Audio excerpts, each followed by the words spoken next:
while we're off camera, my brother decided to tell me that he was going to get revenge on this clip because I kicked him in the pills on one of the other clips we recorded.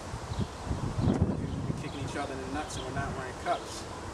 It's got to be very intelligent of us, I know. It must be all the sun in my bald and whatnot. Anyway, in today's segment of On the Grass, I mean functional Kenpo, not on the grass. Functional. On the grass would be an entire another topic, a whole another segment we wouldn't be covering karate.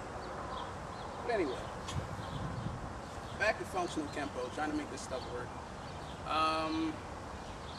We're going to cover punch catching, something that it's a very controversial topic and people say it's impossible to do. It's very possible to do, but it requires one big X factor, two big X factors actually.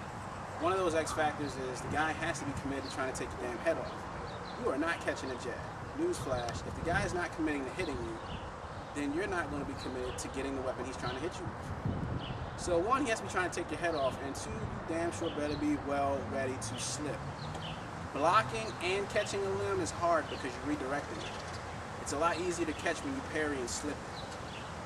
So we'll start with a basic right hand, and we'll work on some basic punch catches.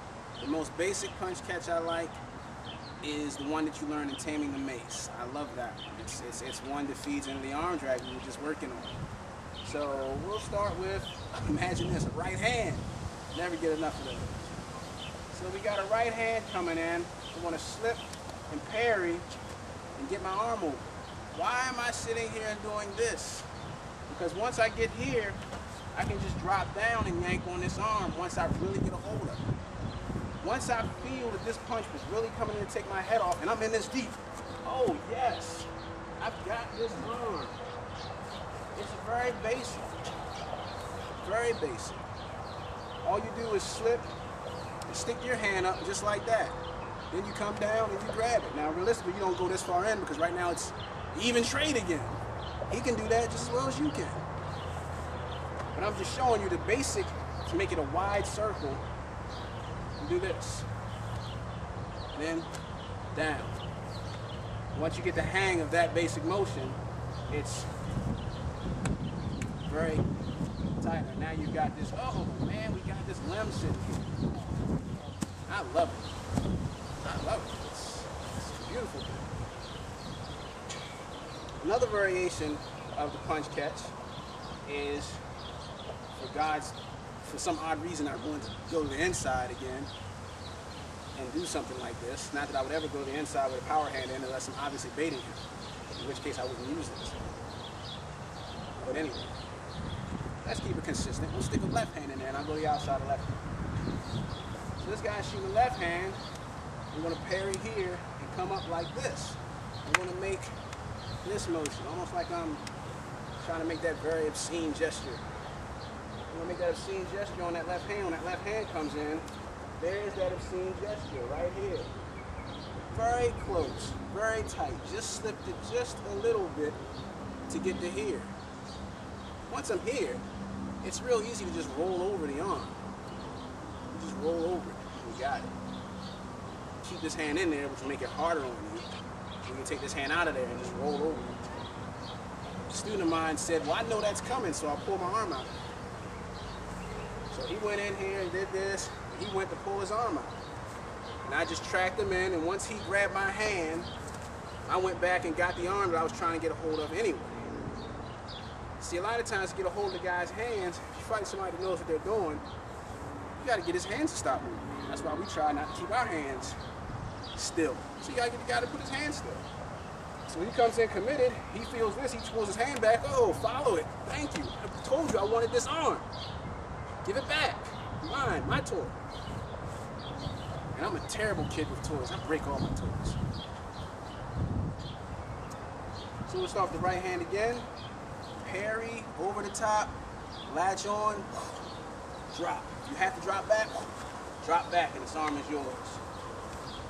Give the left hand, come and parry, come up, over the top, latch on. And this feeds into this.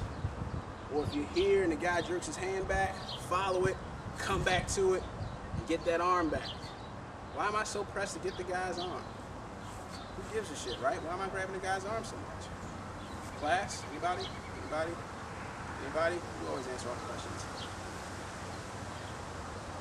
The reason I want to get the guy's arm so bad, if you read the blog I put up, is the arms lead me to his neck. Once I get a hold of his neck, the fight's over for me. Once I get up here, I'm doing maximum damage in a minimum amount of time. I'm not trying to kill the guy or knock the guy out. I'm trying to hurt him enough so I can get away. That's self-defense. I don't need to sit there and improve something and try and knock the guy out, KO him, or incapacitate or whatever. The only reason I would have to do that is if it's more than just me and this guy involved. There's me, this guy, and my son here, and I know that I can't run with my son fast enough. Well, this guy's dead in the ground. That's when I do something nasty to him. If it's just me and him, I'm a damn good runner. I am a master of run, fu, and sprint jitsu, believe me. My shoes put in work. Can't you tell? So once again, we're going to go here, basic punch catches. Here's one. This is coming here. Here's two. Those are just two basic ways of getting a hold of the guy's arms. Now another version, which is the easiest one, is if the guy is throwing any circular punch. Any circular punch, you just shell up and move into. Once you shell up and move in, when your elbow gets over that guy's arm, give him something to think about, and drop it. Now you got a hold of this arm. Oh, look at all that. So we'll use the left hand this time. You step in and you shell up and you pick this up here. If you get clipped a little bit, no big deal. You're just trying not to get your head whacked. You step in here, you give this guy something to think about, and you got his arm. That's another way of catching a punch. And if you want, you go this way. Tripping arrow once again. Just different ways of catching the punches. Simple but difficult at the same time, so that's what I want to stress. Simple movements, but it's not simple to do.